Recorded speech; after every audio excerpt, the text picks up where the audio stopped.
Hello, welcome to ज़रा हट के। मुबशर जैदी का सलाम कबूल कीजिए। आज कॉलिंग डे है। मेरे दोनों साथी जो हैं वो मंडे से हमें ज्वाइन कर लेंगे। वसअतुल्लाह खान और ज़रार खोड़ो शायद ट्यूसडे से ज्वाइन करेंगे। हमारे पहले कॉलर हैं सईद रशीद साहब कराची से। जी सईद साहब। अस्सलाम वालेकुम। वालेकुम अस्सलाम। अल्हम्दुलिल्लाह सर, फरमाइए। कल मैं एक प्रोग्राम देखा था, फवाद आए हुए थे जी। वो उन्होंने कहा वही बात जो हम लास्ट टाइम कह रहे थे कि वो मशीनें ऐसी आई हुई हैं जो 1-1 किलोमीटर से रिकॉर्डिंग कर। ये कोई ऐसी सरप्राइजिंग बात नहीं है और सबको पता है क्या हो रहा है। ये कहना हैकर पकड़ो, इसको पकड़ो, ये सिर्फ ऐसे जी। बदकिस्मती क्या थी इस मुल्क की, जो अब मुझे लग रहा है कि बहुत पॉजिटिव जा रही है कि पहले जैसे आज का दिन है, अगर आज हम चीजें देखें तो हमें ऐसा लगता है कि न्यूट्रल जो है वो न्यूट्रल है। अगर न्यूट्रल नहीं होते ना तो अभी तक तो बखिए उखड़ चुके होते पीटीआई के। इसकी वजह है कि ये टोटल गेम चलता है। आप भी अपने दिल पे हाथ पे रख के बताइएगा कि जब आप लोगों को नजर आता है कि ये पार्टी अब जा रही है जोरों पे, तो आप लोग इतनी आसानी से उसके खिलाफ बात नहीं करते, कोई चीज देखते भी है ना। इसी तरह यहाँ जो इलेक्टेबल्स हैं और वोटर्स हैं 20-25% के, उन्हें सिर्फ इतना नजर आना चाहिए कि इस दफा हमारी एस्टेब्लिशमेंट किसकी तरफ है, और वो एस्टेब्लिशमेंट कोई 2 साल 1 साल पहले से बताना शुरू कर देती है कि हम किस तरफ जा रहे हैं, तो वो सारी हवा उस तरफ चली जाती है। इस दफा जो थोड़ा सा डिले हो रहा है ना चीजें, ये 10-12 दिन की बात है, 15 दिन की, ये सारी चीजें क्लियर हो जाएंगी। जो पॉजिटिव इस मुल्क के लिए, जमहूरियत के लिए अच्छी बात है कि अब ये लोग अपनी जंग खुद लड़ रहे हैं, और वो जो एक इंडिकेटर आया करता था वो नहीं है, जिसकी वजह से खुशकिस्मती से हमारे कप्तान साहब सरवाइव कर रहे हैं। वरना मैं आपको वसूख से कह रहा हूँ, अभी तक 12 लोग जो इनके साथ खड़े हैं ना पीछे, वो भी गायब हो चुके होते। बड़े बड़े इनके जो वो है, अभी इनको सिर्फ हल्का सा ये न्यूज देनी है, वो जैसे हिटलर करता था ना, इतनी बात बढ़ा देते थे। कुछ मुल्कों ने बगैर लड़ाई सरेंडर कर दिया था, फ्रांस जैसे ने। तो ये एक न्यूज लगा रहे हैं कि बार बार के अभी भी हमारे कॉन्ट्रैक्ट चल रहे हैं, हमारे भी कॉन्ट्रैक्ट चल रहे हैं, और उधर वो दूसरी पार्टी ये कह रही है कि बहुत ज्यादा खिलाफ हो गए। तो अब ये देखना है कि किस जगह पे आके ये दूसरी पार्टी ये साबित कर देगी कि इमरान साहब अब एस्टेब्लिशमेंट के बैड कॉप बन चुके हैं, और इन्हें ये बताना होगा कि अब हमारे फेवर में नहीं है ना, मगर न्यूट्रल जरूर है। और यही बस विन वाला दिन होगा जिस दिन फिर वो इलेक्टेबल्स भी और वो अवाम भी, ये 10-12% वोटों का गेम है, टोटल 10-12% इलेक्टेबल्स का गेम है। वो सिर्फ एक इंडिकेटर से आगे पीछे होता है, और वो इंडिकेटर बड़ी सिस्टमेटिक इस दफा न्यूट्रल है, इस वजह से ये डिले हो रही है चीज। वरना मैं अभी बता दूं 6 पार्टियां बन चुकी होती पीटीआई में, पीटीआई एन और पीटीआई एम और पीटीआई असद उमर। लेकिन सईद साहब ये तो पहले भी कोशिश हुई ना, नून को तोड़ने की भी हुई, पीपल्स पार्टी को तोड़ने की भी हुई, पीपल्स पार्टी का फिजिकली हो रही थी जी, मगर अब हो नहीं रही है। ये मुस्बत बात है, उसको तोड़ने की कोशिश नहीं हो रही, और ये असाब की जंग है कि वो खुद किस वक्त टूटती है। वो अपने आप से तो ये कर रहे हैं कि हमारे अभी तक चल रहे हैं, बातचीत चल रही है, हो सकता है सेटिंग हो जाए, इसी वजह से वो रुके हुए हैं लोग जो इलेक्टेबल्स हैं। मगर असाब की जंग है, और ये 15-20 दिन में सारे धूल मिट्टी हट जाएगी, और जिसने जहाँ बैठना होगा जाके ब्लॉक में, वो सीधा सीधा वहाँ बैठ जाएगा, और ये सारा तमाशा खत्म हो जाएगा इंशाल्लाह। ये पाकिस्तान के लिए अच्छा है, इसको इसी तरह चलना चाहिए ताकि ये जंग अपनी खुद लड़े। अगर किसी ने विन करना है तो अवाम की ताकत से विन करे, ना कि ये हर दफा होता है कि उसको। और ये बात फैक्ट है, बल्कि मैं कल उनका बाजवा साहब का बयान सुन के मुझे इतनी खुशी हुई कि उन्होंने ये नहीं बोला कि हमारी एस्टेब्लिशमेंट न्यूट्रल है, उन्होंने कहा अब हमारी एस्टेब्लिशमेंट न्यूट्रल है, आर्म फोर्सेस। उसका मतलब उन्होंने एडमिट किया कि पहले ये होता रहा है। तो ये अच्छी बात है, और हमें इसको पॉजिटिव लेना चाहिए कि जो लोगों ने अपनी गलती मान ली और उसको करेक्शन कर रहे हैं तो करें। और इसी तरह सियासी पार्टियों को भी, सिर्फ इमरान को भी अकल आ जानी चाहिए कि सियासी जंग करे और अपने बेस पे करे और अपनी अवाम की ताकत से करे, तो ये मुल्क भी तरक्की करेगा, ये मुल्क के अंदर फलाह भी आएगी, डिसीजन भी लेंगे आप सही, और फिर मईशत भी सही हो जाएगी। तो मैं तो बहुत पुरुम्मीद हूँ कि ये जो हमारे सिनेरियो हो रहा है इसमें पाकिस्तान के लिए पॉजिटिव है। बाकी कोई जो इनोसेंट लोग हैं ना, वो बहुत क्विक रिजल्ट चाहते हैं इस मुल्क के अंदर कि आज इमरान को कत्ल कर दें, उसकी गर्दन उड़ा दें, कल नवाज शरीफ आ जाए तो परसों जरदारी। ऐसा होता नहीं है, सियासत में पार्टियां खत्म नहीं होती हैं। आपको सियासी तौर पे पार्टियां खत्म करनी होती है वोट की ताकत से। और बिल्कुल सही बात। मुल्क में ट्रेंड आ गया, आप देखिएगा मुल्क, और ये जो और मुल्कों की मिसाल देते हैं ना, तो उन्हें 200 साल में जाके आया। अगर आप अमेरिका की सियासत देखें तो जंगली थे, मार देते थे एक दूसरे को, मगर 200-300 साल लगे। हम तो 70 साल में बौखला गए। और हमारे मुबश्शिर ज़ैदी साहब ऐसी ऐसी तनकीद करते हैं, वो सही करते हैं तनकीद, मगर हम, मुझे लग रहा है कि हम ट्रैक पे आना शुरू हो गए। चलिए, अल्लाह करे आपकी बात ठीक हो कि हम ट्रैक पे आना शुरू हो गए हैं। राहिल अशर साहब हैं हमारे दूसरे कॉलर कराची से ही। जी राहिल भाई। जी अस्सलाम वालेकुम। वालेकुम अस्सलाम। जब अकेले हैं जी, अक्षय को किधर गायब कर दिया? बस वो आ जाएंगे सर नेक्स्ट वीक से। चले पहले तो मैं बात करूंगा जो बात चल रही है ये इमरान खान की, देखिए बयानी की। देखिए को कहते हैं ना, अल्लाह की लाठी बेआवाज होती है। जितना बयानियां बनाया उतना अल्लाह ताला चीजें सामने ला रहा है, झूठ पता चल रहा है। मैं बात करूंगा ये कि आपसे ये कि आर्मी चीफ के अपॉइंटमेंट के ऊपर जो इमरान खान इतने वो हुए तैश कह लें या परेशान, या जो कि जी मैं लॉन्ग मार्च करूंगा, हुकूमत गिराऊंगा। लेकिन एक बात करूंगा इसमें कि आप जिसके पोलिंग एजेंट बने थे मुशर्रफ, वो नवाज शरीफ का लगाया हुआ। परवेज कियानी को एक्सटेंशन जरदारी ने दी, जिनके उस वक्त के ISI चीफ आपके गॉडफादर थे। राहिल शरीफ नवाज शरीफ ने लगाया, उस वक्त के ISI चीफ आपके धन्ने के पीछे थे। फिर जो है कमर जावेद बाजा साहब, उनको आपने एक्सटेंशन दी है। तो ये आर्मी चीफ अगर कोई लग जाए तो इनमें खाए नहीं। मेरा जो आपसे बेसिक सवाल है, तो देखिए हमारे आइन में कोई नहीं है। अगर मेरा आपसे सवाल ये कि शहबाज शरीफ साहब 1 हफ्ते के अंदर, 2-3 दिन के अंदर अनाउंस कर दें कि जी ये 29 तारीख को XYZ जो भी जर्नल है, ये चेयरमैन ज्वाइंट होगा, ये आर्मी चीफ होगा, तो आया इस अनाउंसमेंट से इमरान खान के गुब्बारे से हवा नहीं निकल जाएगी? जो वो चाह रहे हैं कि जी मैं किसी तरीके से इस्लामाबाद आऊँ, हुकूमत गिर जाए, इलेक्शन की डेट आ जाए और वो जो है केयर टेकर आ जाए, ताकि ये अब 2-3 महीने तक ये मामला लटक जाए। मेरे इस सवाल का जवाब दे कि शहबाज शरीफ क्यों नहीं चाह रहे कि वो 1 हफ्ते या 1 हफ्ते के अंदर ये अनाउंसमेंट कर दें? बहुत शुक्रिया जी। जी बिल्कुल, वालेकुम अस्सलाम। जी वो हुकूमत ने कहा तो है कि इस महीने के आखिर में प्रोसेस शुरू हो जाएगा और अगले महीने के शुरू में अनाउंस कर दिया जाएगा। होपफुली ऐसा हो, लेकिन बीच में आपकी बात बिल्कुल ठीक है, अगर इमरान खान साहब आते हैं तो मुश्किलात पैदा होंगी और उसके बाद क्या होता है वी डोंट नो येट। हमारे तीसरे कॉलर हैं जी एजाज जैदी साहब कराची से। जी एजाज भाई। जी अस्सलाम वालेकुम। वालेकुम अस्सलाम। जी सर, अल्हम्दुलिल्लाह। साहब आज मैं पहले भी क्वेश्चन कर चुका हूँ आपके इस अच्छे से प्रोग्राम में क्रिकेट के हवाले से खास जी तौर जी पर। लेकिन आज मैं के इलेक्ट्रिक की ज्यादतियाँ जो कराची के कंज्यूमर्स पे डाली गई हैं के इलेक्ट्रिक की तरफ से, वो मैं बात करना चाहता हूँ। उसमें सबसे ज्यादा जो मेन जो चीज़ है वो है क्लॉ बैक मैकेनिज्म। आपने पढ़ा होगा, कहीं अखबार में पढ़ा होगा, मैंने भी कहीं पढ़ा था, एक्सप्रेस ट्रिब्यून में, मेरे ख्याल में ट्रिब्यून में मैंने पढ़ा था कि वो उनको एक फार्मूला दिया गया था। जब ये मुआहदा हुआ है ना के इलेक्ट्रिक और KEC का, जब ये लोगो चेंज हुआ तो के इलेक्ट्रिक बनी KEC से प्राइवेटाइजेशन में गई।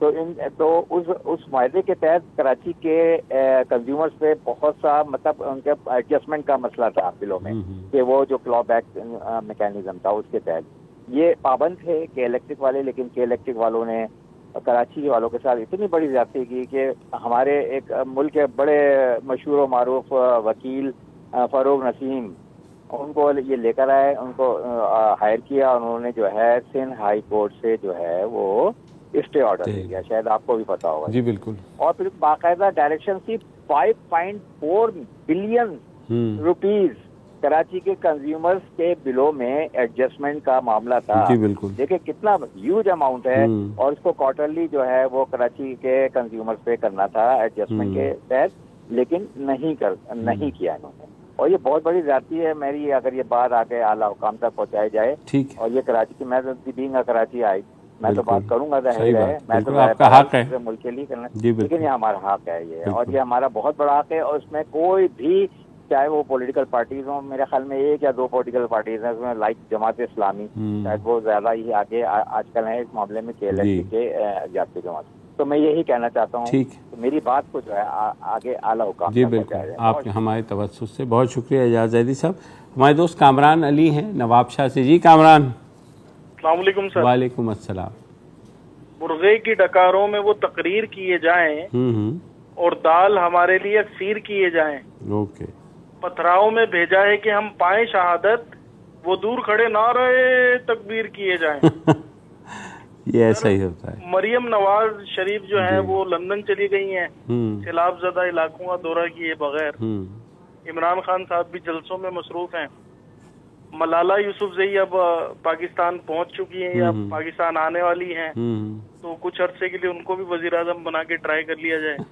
और अवाम से एक दरखास्त है, गुजारिश है, सब पार्टियों को आजमा लिया, अब जमात इस्लामी को भी आजमा लें, क्योंकि इसके जमात के अंदर जमहूरियत भी है, कोई मरूसियत नहीं है और सादिक और अमीन है, कोई करप्शन का दाग नहीं है। तो थोड़ा मौका देना चाहिए जमात वालों को। खिदमत की सूरत में आप लोगों ने पूरे पाकिस्तान में खिदमत देख ली। बिल्कुल बिल्कुल, आपकी तजवीज़ सही है और जाहिर है अवाम का हक़ है कि जिसको चाहे उनके सामने चॉइसेस मौजूद हैं। हमारे अगले कॉलर हैं नासिर अहमद ख़ान कराची से ही। जी नासिर। हेलो। वालेकुम अस्सलाम। कैसे हैं आप? ठीक ठाक? अल्हम्दुलिल्लाह। सर आप अपना अगर टेलीविज़न जो है उसको म्यूट कर लें तो हम बात। जी अच्छा बताइए। अच्छा, मैं ये कह रहा हूँ कि कराची के अंदर कराची की आवाज़ कब खोली जाएगी? दूसरा, इमरान खान साहब जो सारी चीज़ें कर रहे हैं उनको इजाज़त है, बाकी किसी पार्टी को इजाज़त नहीं है। ये सारी चीज़ें हो रही हैं, ये क्यों हो रही हैं?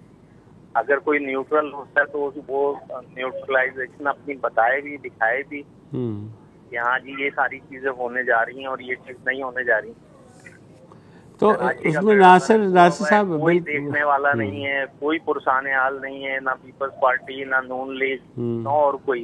तो ये कब सही होगा? कराची के रोड, कराची में जो चीज़ें चल रही हैं वो कब सही होंगी? देखिए वो तभी सही होंगी जब कराची वाले जो है ऐसी जमात को वोट देंगे और ओवरवेलमिंगली देंगे, जिनकी अपनी फिर जो है मकामी सतह पर हुकूमत भी बने, जो काम करे। फ़िलहाल ऐसा नज़र नहीं आ रहा है। और जहाँ तक इमरान खान की बात है तो ज़ाहिर है आपको पता है वो लाडले रहे हैं, तो कुछ अरसे तक तो ये लाडलापन चलेगा उनका, बेशक वो जो है पावर से आउट हैं। लेकिन ये है कि बिल्कुल जितनी मेन स्ट्रीम जमातें हैं वो चाहे नून लीग हो चाहे PTI हो, कराची की तरफ उनका ध्यान नहीं है। और साथ ही साथ पीपल्स पार्टी का उन्होंने अपनी सी कोशिश की है, लेकिन मेरे ख़्याल में कराची की रिप्रेजेंटेटिव जो है वो पीपल्स पार्टी बहरहाल नहीं है। तो कोई ऐसी जमात जो कि आए आगे और इस चीज़ को संभाले, क्योंकि MQM पाकिस्तान के हालात भी ख़ासे पतले नज़र आ रहे हैं। तो मुझे नहीं समझ आती कि क्या होगा गोइंग फॉरवर्ड इलेक्शंस में। तो जिस सलूशन की आप बात कर रहे हैं बिल्कुल होना चाहिए, लेकिन अभी मसला ये है कि फ़िलहाल कोई ऐसी उम्मीद नज़र नहीं आ रही। ये सूरत हाल है। तो अब नौमान खान साहब हैं हमारे साथ कराची से। जी नौमान भाई। वालेकुम अस्सलाम। आपके ट्वीट एंजॉय करता रहता हूँ, नीचे हंसता भी रहता हूँ, मुस्कुराता भी रहता हूँ। मेहरबानी सर, फरमाइए। और सबसे आसान हल ये है कि कोई भी एक शख्स के खिलाफ नहीं बोलता और सब उस पर राजी खुशी भी हैं। उसका नाम है मलिक रियाज। जी बिल्कुल।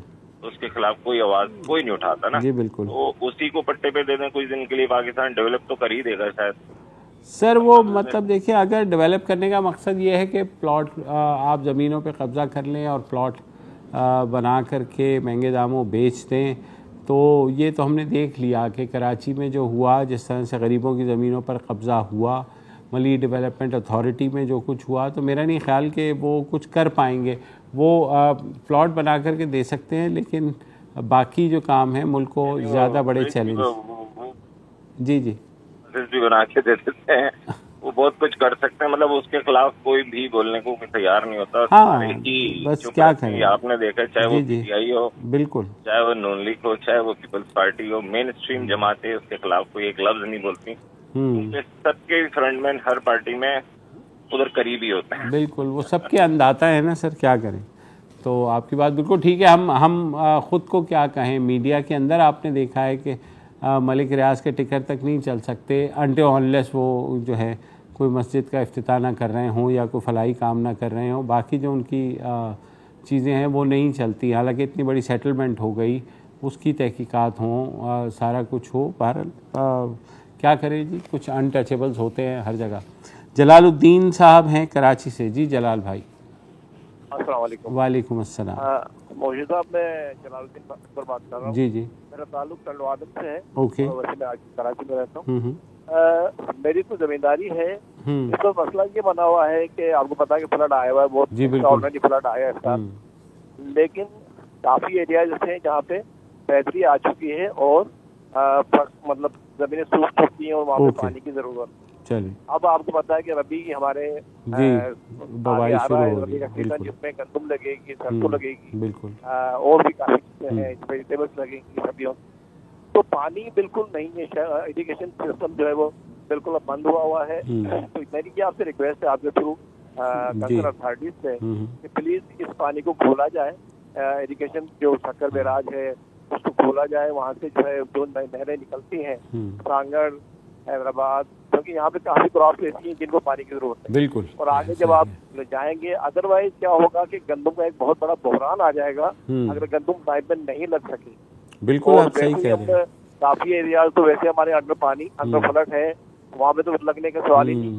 जो पानी जहाँ से निकल चुका है कम से कम वहाँ तो पानी आ जाए ना जी। बिल्कुल, लोग अपनी फसलें लगा सके, टाइमली लगा सके। बिल्कुल, ये अच्छा आपने इस तरफ तवज्जो दिलाई, बल्कि मैं इसको पता करके हम नेक्स्ट वीक इसके ऊपर प्रोग्राम भी रखते हैं कि क्या प्लान है पानी देने का और क्या किस तरीके से डिस्ट्रीब्यूशन होगी। तो ये हम इसको फॉलो अप करेंगे जी। असगर अब्बास हैं इस्लामाबाद से। जी असगर। जी अस्सलाम वालेकुम। वालेकुम अस्सलाम।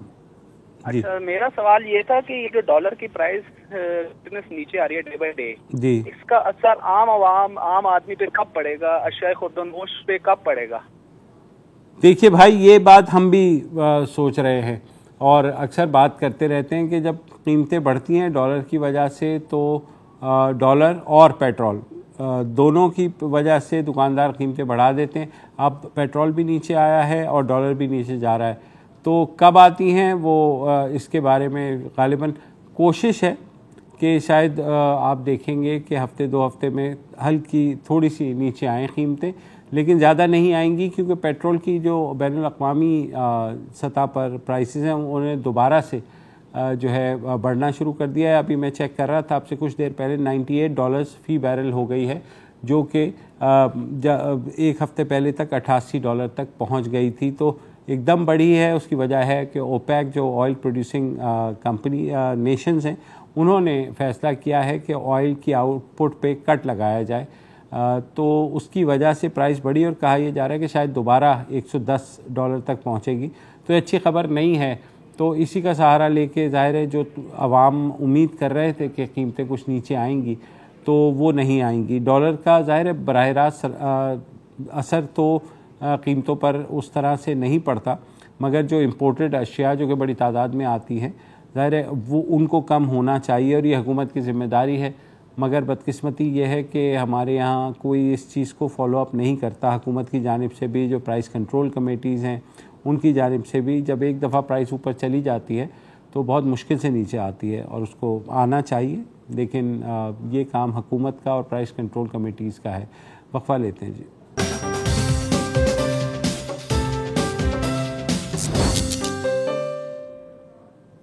Welcome back. हमारे साथ अजमत अली साहब मौजूद हैं इस्लामाबाद से। जी अजमत। अस्सलाम वालेकुम सर जी। वालेकुम अस्सलाम। जी भाई। जी मेरे साथ एक मसला हुआ, मेरे घर वाली के सर में पानी, ड्रेन के पास पानी था। ओके, अच्छा अच्छा। तो पेम्स हॉस्पिटल में मैंने उसका एक दफा ऑपरेशन करवाया, तो उसका पानी दोबारा आ गया। अच्छा। तो इन्होंने मुझे कहा, डॉक्टरों ने कि इसमें पैप डालेगा, पैप नहीं मैं लेकर आया हूँ, इन्होंने पैप नहीं डाला। ये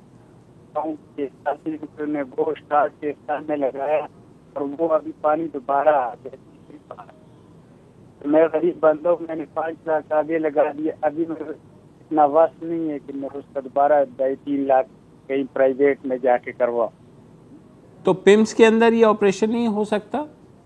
ये पिम्स में ये इन्होंने 2 दफा किया, एक दफा करवाया तो पानी आ गया, दोबारा करवाया, इन्होंने कहा पैप डलेगा, तो वो पैप ही शंट भी मैं लाया था। अच्छा। तो वो शंट इन्होंने नहीं डाला दोबारा दूसरे ऑपरेशन में। ओके, तो आपने पूछा कि क्यों नहीं डाला? सर बस उन्होंने कहा कि हमने इधर से गोश्त काट के इधर लगा दिए तो इंशाल्लाह पानी नहीं आएगा, वो फिर पानी आ गया। या अल्लाह, चले भाई, तो अब अल्लाह सेहत दे, अब यही कह सकते हैं। आप दोबारा पिम्स जा कर के बात कर सकते हैं, होपफुली उन्हें करना चाहिए। हमारे तवस्सुस से भी शायद बात पहुंच जाए हस्पताल की इंतज़ामिया तक, हम कोशिश भी करेंगे। एजाजुद्दीन साहब हैं कराची से। जी एजाज साहब। अस्सलामुअलैकुम। वालेकुम अस्सलाम। अच्छा, ये एक मैं तो कराची के लिए एक मसले बात करना चाहता हूँ। करिए। कराची का मास्टर प्लान तो हमारा तबाह हो चुका है जी, और बहुत सी अच्छी आबादियाँ बन गई हैं। तो इसको दुरुस्त करने के लिए मेरे हिसाब से एक मास्टर प्लान बनाया जाए और इसके कराची का तमाम स्ट्रक्चर के लिए बाहर के इदारे में लाए जाएं और किसी सरकारी इदारे में ना दिए जाए काम। ठीक है। उसको लीज पे हमारे कराची को ठेकों पे रोडें, ब्रिज, रेलवे सर्कुलर, ट्रांसपोर्ट, मैं समझता हूँ कि उनको दें। कराची एक पूरे पाकिस्तान का हब है जो कि कमा के पूरे मुल्क को दे रहा है। तो यहाँ अगर काम करें तो ये पैसे कमा के मुल्क को भी देंगे और यहाँ के लिए लोगों को रिलीफ भी मिलेगा। दूसरा ये है कि कराची के अंदर अभी कुछ वारदातें वगैरह बढ़ती जा रही हैं। इसकी रोकथाम के लिए मैं जो समझता हूँ कि जो लोग लोकल हैं यहाँ के जी, उनको लगाया जाए। ओके, ठीक है। के लोगों को इलाके का नहीं पता होता, जो लोकल होते हैं उनके कुछ रिश्तेदार होते हैं, दोस्त होते हैं, दोस्त अहबाब होते हैं, तो उनको वो तरजीह भी देते हैं, उनके काम भी करते हैं। ठीक, बाहर का बंदा आएगा तो वो सिवाय कमाई के और कोई काम नहीं करे। ठीक है एजाज साहब, काफ़ी ज़ाहिर है आपने पूरा अहाता किया है मास्टर प्लान की। जहाँ तक बात है तो इस पे सुप्रीम कोर्ट में अभी भी केस पेंडिंग है और सुप्रीम कोर्ट ने कहा था कि मास्टर प्लान नया बनाया जाए। अब अभी तक ज़ाहिर है नहीं बना और बहुत अनगवर्नेबल हो गया है कराची, जिस तरीके की सूरत हाल यहाँ है। तो आपकी दोनों तजावीज़ बिल्कुल सही हैं, ऐसा होना चाहिए। एक वक्फा लेते हैं जी, वक्फे के बाद वापस आते हैं।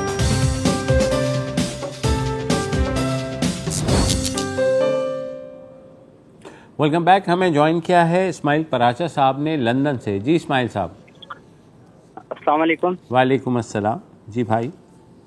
जी मुबशर साहब, आपका प्रोग्राम बहुत अच्छा है। अब्दुल्ला साहब और दरार खोड़ो साहब को मेरा सलाम। पहुंच जाएगा, फरमाइए। जी, तो पाकिस्तानी सियासत तो जी क्या कहते हैं, समझ नहीं आती कि एक पल में क्या होती है और दूसरे पल में क्या होती है। अभी आजकल ऑडियो लीक का सीजन चल पड़ा है, तो पूछना ये था कि ये ऑडियो लीक सिर्फ प्राइम मिनिस्टर हाउस से क्यों लीक होती हैं? जी देखिए, ये प्राइम मिनिस्टर हाउस से तो लीक नहीं हुई, ये तो जो इमरान खान साहब की बात है ये इस बारे में कंफर्म नहीं है कि प्राइम मिनिस्टर हाउस से लीक हुई है, कहीं और से लीक हुई है। जहाँ तक प्राइम मिनिस्टर हाउस से लीक होने की बात है तो ये बहुत अरसे से ये 90s में भी होता रहा है, अभी भी हो रहा है।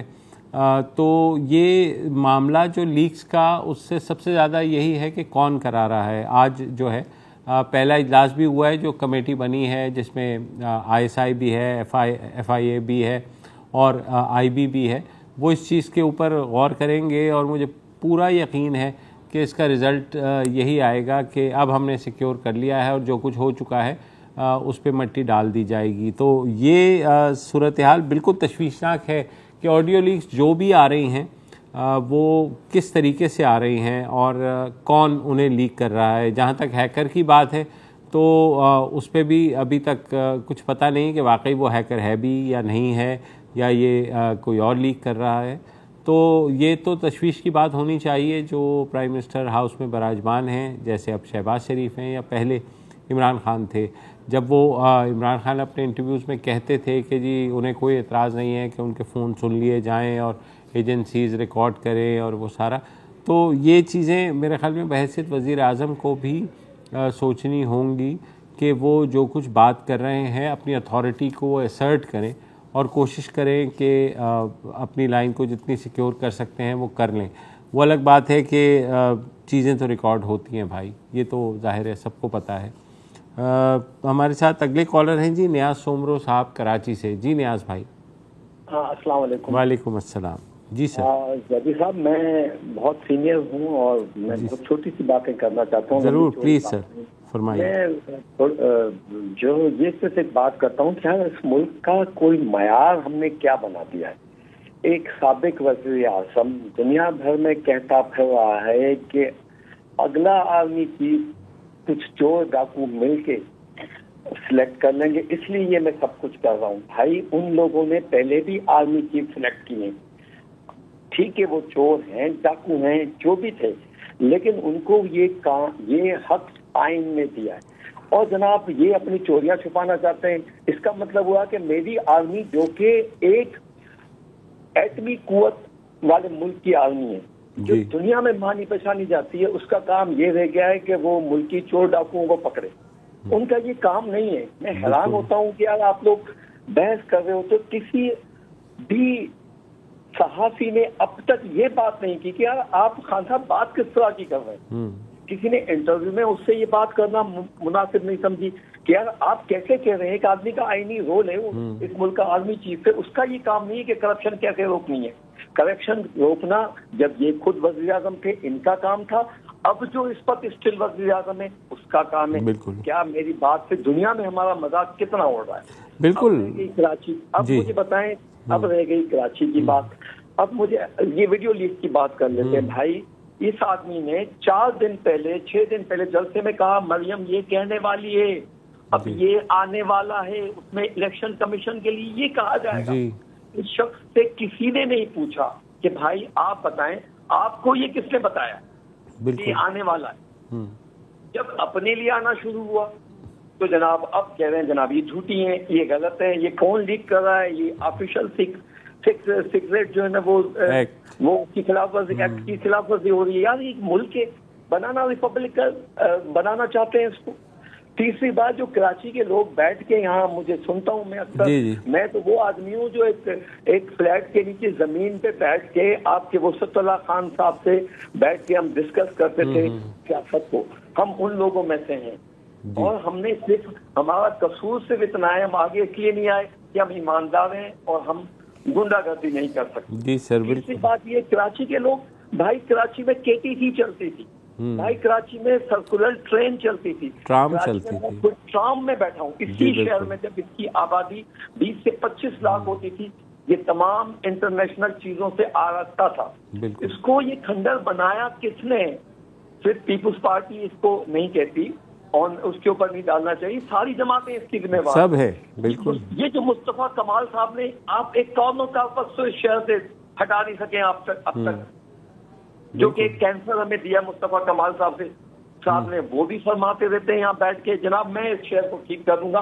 अगर भाई आप ठीक करने वाले होते, आपको कितने 200 अरब दिए गए थे इस शहर को सही करने के लिए। तो क्या भाई आपने 10 साल के लिए इस शहर में पाइपलाइनें डाली थी? क्या आपने इसका स्ट्रक्चर 10 साल के लिए बनाया था? 10 साल बाद सब खत्म हो गया। इसका मतलब है कि भाई आप भी वो काम नहीं कर सके। बस इतनी सी मेरी गुजारिश है। लोगों को पता नहीं कैसी लगे ये बात, लेकिन मैं आप सब लोगों को जानता हूँ, ऐसे जानता हूँ कि कई सालों से आपका प्रोग्राम देख रहा हूँ। वुसअत को खोड़ों को मैं जानता हूँ, लेकिन मैंने आज तक उनसे इस टॉपिक पे बात नहीं की, ना मैं कभी आपके प्रोग्राम में आया हूँ। नहीं, अच्छा किया आपने बात की। देखिए, दोनों बातें आपकी बजाय हैं। जो इमरान खान साहब जिस तरह करते हैं, बेसिकली वो ये चाह रहे हैं कि अगले आर्मी चीफ जो हैं वही मुंतखब करें, क्योंकि उनको समहाउ गुज़िश्ता 10 साल से एक कैंपेन ऐसी चली है कि उनको ये यकीन दिलाया गया था कि बस आप ही हैं इस मुल्क में और बाकी जो दूसरे हैं वो चोर डाकू हैं। तो जब अब उनके साथ पलटे हैं, उनके साथ गेम हो गई है, तो अब वो इस पर बिलबिला भी रहे हैं, तिलमिला भी रहे हैं कि किसी तरीके से वही दौर वापस आ जाए। लेकिन बदकिस्मती ये है कि ऐसा होगा नहीं, और उनके पास पॉपुलर सपोर्ट है, बिल्कुल है। मेरे ख्याल में उन्हें इलेक्शंस का इंतज़ार करना चाहिए और इलेक्शंस में उनके पास बहुत बड़ा स्कोप है कि वो जो है दोबारा से इक़्तिदार में भी आ सकें, जिस तरह उनके जलसे हो रहे हैं, जिस तरह लोग उन्हें सपोर्ट कर रहे हैं। तो लेकिन वो शायद बहुत जल्दी में लग रहे हैं, और जब जल्दी होती है तो ज़ाहिर मामलात ख़राब होते हैं। एक वक्फा लेते हैं।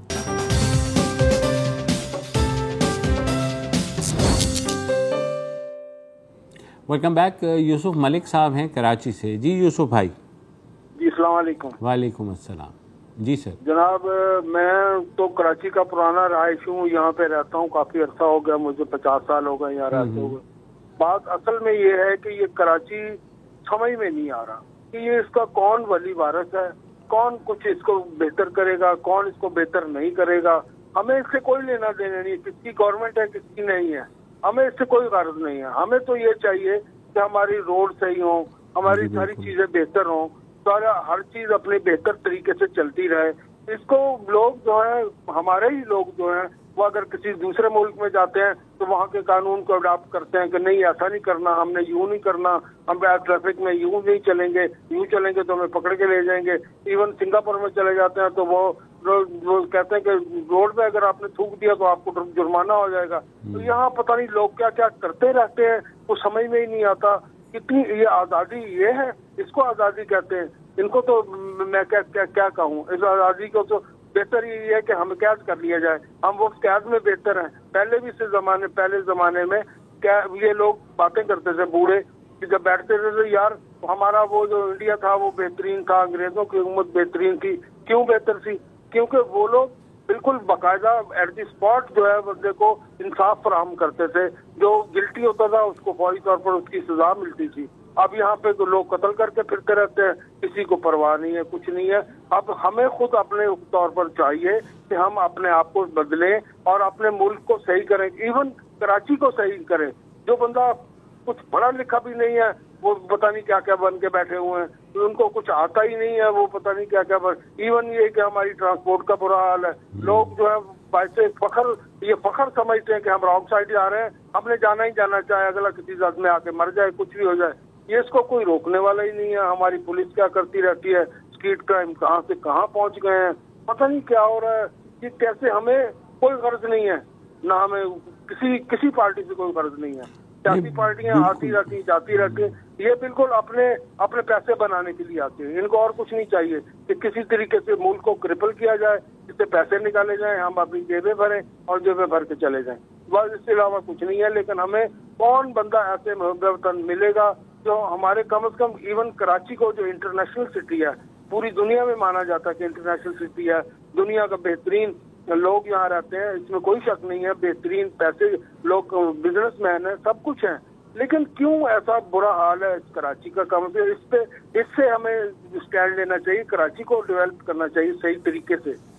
बिल्कुल आप सही कह रहे हैं यूसुफ भाई। और यकीनन जब तक कराची वालों को ये इख्तियार नहीं मिलेगा कि वो कराची के डेवलपमेंट में उनकी से हो और उनकी जो है उनके नुमाइंदे हों, तो मेरे ख्याल में ये तो कराची के साथ होता रहेगा। लोगों को ही कुछ करना पड़ेगा, वो चाहे एहतजाज करें, चाहे बाहर निकलें, क्योंकि हम सबकी यहाँ पे रिहाइश है। हमें रोज़ जो प्रॉब्लम्स जिनकी तरफ आपने इशारा किया है, पानी, बिजली, टूटी सड़कें, उसके बावजूद जो है टैक्स लिए जा रहे हैं और काम कुछ नहीं हो रहा। तो अगले हमारे कॉलर हैं जी अब्दुल फरमान साहब कराची से ही। जी फरमान भाई। वालेकुम अस्सलाम। अब्दुल फरमान बात कर रहा हूँ कराची से। जी। ठीक है, कहने का मकसद ये कि हमारे मुल्क को तकरीबन 75 साल हो गए आज़ादी में, और हम बुक्स में अपने पढ़ते हुए अपने तकरीबन 45 ईयर्स ओल्ड हूँ। ठीक है, पढ़ते हुए हमें एक हिस्ट्री पढ़ाई गई कि अंग्रेजों से कैसे आज़ादी हासिल की हम लोगों ने। फिर कायद-ए-आज़म मोहम्मद अली जिन्ना जो कि हमारे फाउंडर थे, उनके साथ किस तरीके से यहाँ के लोगों ने किया, यहाँ की इस्टेब्लिशमेंट जो कभी अभी नहीं आई, इस्टेब्लिशमेंट शुरू से ही है। ठीक है, फिर उनकी जो सिस्टर है उनके साथ क्या हुआ, फिर हमारे भुट्टो साहब उनके साथ क्या हुआ, ठीक है, ज़िया-उल-हक साहब के साथ क्या हुआ, लेकिन उनकी कोई इन्वेस्टिगेशन अभी तक पब्लिक नहीं की गई। ठीक है, और इसी तरीके से अभी आप देखिए, हमने खुद अपनी आंखों से देखा, मैं किसी का मकसद नहीं कहूँगा कि कौन सही कौन गलत, लेकिन मैंने खुद जो अपनी आंखों से देखा, पीपल्स पार्टी या दूसरी जमात नून लीग, जिन्होंने किस तरीके से मुल्क को बेदर्दी से लूटा हमारे, ठीक है, और किस तरीके से इनको फिर दोबारा बार बार लेकर आया जाता है। ठीक है, पीपल्स पार्टी को फिर भी ये हमारी अदालतें और दूसरे जो इदारे हैं वो अपना निशाना बनाते हैं, जो भी कह लें आप, लेकिन नून लीग को हर दफ़ा ये बिल्कुल मकसद सेफ स्पेस देते हैं और इनको यहाँ से निकालते भी हैं और फिर वापस लेकर भी आते इक़्तिदार में। जी। फरमान भाई मुझे ये बताएं, एक ट्राई तो किया हमने इमरान खान की शक्ल में, उन्होंने क्या किया 4 साल में? इमरान खान ने जो आपने देखे ना, इमरान खान को आप ये नहीं कि ट्राई किया, 3 साल में उन्होंने क्या किया। हाँ, क्या किया? तो आप ये देखिए कि उन्होंने 26 साल पहले जब पॉलिटिक्स में आए वो, तो पॉलिटिक्स में जब वो आए हैं तो उससे पहले उन्होंने इस मुल्क के लिए क्या क्या किया। नहीं, वो तो देखें बहैसियत खिलाड़ी था ना मेरे भाई। अब ये नहीं होता ना, ये मुल्क है, ये कोई मैदाने खेल तो नहीं है। तो 26 साल की स्ट्रगल के बाद अगर आप आते हैं तो आप जाहिर है, अब उन्होंने दावे किए थे, मसलन मैं आपको याद करा देता हूं कि 3 महीने के अंदर मुल्क बिल्कुल ठीक हो जाएगा, उसके बाद कर्ज़े भी वापस हो जाएंगे, IMF के सामने नहीं जाएंगे, ख़ुदकुशी कर लेंगे। मगर तमाम चीज़ों से पर उन्होंने यू टर्न लिया। तो अब क्या करें, मुझे बताएं क्या चॉइस है? देखिए, चॉइस तो इमरान खान ही वाइज चॉइस है जो हमारे मुल्क को तो अभी जो पिछले 3.5 साल में नहीं कर सके, अभी क्या तीर चलाएंगे वो? या देखिए, उन्होंने आप देखे तो लास्ट जो अपने इकोनॉमिकल सर्वे जो पाकिस्तान का है, जो कि इस करंट गवर्नमेंट ने ही पब्लिश किया है, उसके अंदर आप उनकी परफॉर्मेंस तो देखें। बताएं। 18-20 साल बाद जाके पाकिस्तान दोबारा अपनी मईशत को बहाली की तरफ लेकर आया। आप growth rate sir growth rate तो 2016 में उससे ज्यादा था, 2015 में उससे ज्यादा। सर आप 2016 का भी सर्वे देखें, आप 15 का भी देखें। 2016 में कहा गया कि पाकिस्तान की जो ग्रोथ है वो 6% को क्रॉस कर जाएगी, ठीक है। उसके बाद एक बाकायदा एक सिलसिला चला और इकॉनमी बैठती चली गई हमारी। तो देखिए, इमरान खान की हुकूमत ने जो अच्छा किया वो जो कोविड के साथ उन्होंने डील किया, बहुत अच्छी तरीके से डील किया। मेरे ख्याल में पहली दफ़ा है कि पब्लिक हेल्थ सिस्टम के ऊपर जो है हमारा एतमाद भी बहाल हुआ। मगर साथ साथ वो कर्ज़े जिस तरह से लेते गए, फिर ये मुझे बताएं कि फरवरी में उन्होंने जो मुंजमद कर दी ऑयल प्राइसेस, पूरी दुनिया में बढ़ रही हैं ना, तो उनको पता लग गया, उन्होंने अगले हुकूमत के लिए लैंड माइन्स लगा दी। तो ये सारी चीज़ें भी तो है ना मेरे भाई। बिल्कुल, अब मैं आपको कतई ये नहीं कह रहा कि आप इमरान खान को सपोर्ट ना करें, लेकिन ग्राउंड रियलिटीज़ भी तो देखें। आपको एक सबक पढ़ाया गया कि 10 साल में भाई बाकी सारे चोर डाकू हैं, सिर्फ इमरान जो है वो मसीहा हैं, इमरान पाक साफ़ हैं, इमरान ने जो है सब चीज़ें जो फरिश्ता वही हैं। लेकिन रिज़ल्ट तो वो नहीं निकला ना मेरे भाई। तो इसीलिए शायद दोबारा से उन्हीं की तरफ चले गए जिनका बिल्कुल कोई मिसाली हुकूमत नहीं रही पहले, ना ही उनकी गवर्नेंस मिसाली है।